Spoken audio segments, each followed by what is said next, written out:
قرآن مجید اللہ رب العزت کا عظیم الشان کلام ہے۔ قرآن مجید سے تعلق رکھنے سے پہلے ضروری ہے کہ صاحب قرآن یعنی رسول اللہ صلی اللہ علیہ وسلم سے اپنے تعلق کو مضبوط کر لیں۔ رمضان المبارک چونکہ نزول قرآن کا مہینہ ہے، ماہ رمضان المبارک اپنے بندوں پر اللہ تعالیٰ کا خاص احسان عظیم ہے۔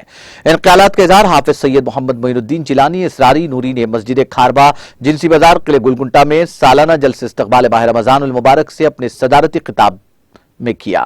مولانا نے آمد المسلمین پر زور دیا کہ رمضان المبارک کی آمد دامد ہے، اس سے پہلے ہی قرآن مجید کو درست کر لیں تاکہ رمضان المبارک میں کثرت سے تلاوت کی جا سکے، اور حفاظ کرام کو بھی نصیحت فرمائیں کہ قرآن مجید کی درست اور صحیح قواعد کے ساتھ تلاوت کو یقینی بنائیں تاکہ اس کا حق ادا ہو سکے۔ جلسے کی نگرانی سید خلیل احمد صدر مسجد نے کی، جبکہ جلسے کا آغاز قاری سید فراز احمد کی قرأت اور قاری سید نور محمد شاہ قادری، محمد ارشد قادری، محمد افضل کی نعت شریف سے ہوا۔ عزیز خان پٹھان معتمد مسجد نے غیر مقدمی کلمات ادا کیے۔ سید مسعود احمد نائب معتمد نے جلسے کی کارروائی چلائی۔ قاری سید متین علی شاہ قادری ناظم اعلیٰ مدرسہ رحمت العلوم و خطیب عیدگاہ گنبدان قطب شاہی نے کہا کہ اللہ تعالیٰ قرآن مجید کے ذریعے قوموں کو بلندی عطا کرتا ہے اور اس کو ترک کرنے کی پاداش میں انہیں زوال نامرادی اور ذلت کا شکار بنا دیتا ہے۔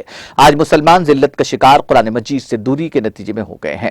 مولانا متین علی شاہ قادری نے کہا کہ قرآن مجید سے ہمارا تعلق مضبوط و مستحکم ہو تو کامیابی ممکن ہے۔ انہوں نے نوجوانوں پر زور دیا کہ وہ قرآن مجید کو ترجمے کے ساتھ پڑھیں۔ رمضان المبارک کی آمد ہے، اپنا تعلق قرآن مجید سے گہرا کر لیں۔ حافظ محمد امجد خان نقشبندی نے کہا کہ روزہ دار کے منہ کی بو حق تبارک و تعالیٰ کے نزدیک مشک سے بھی زیادہ پسندیدہ ہے۔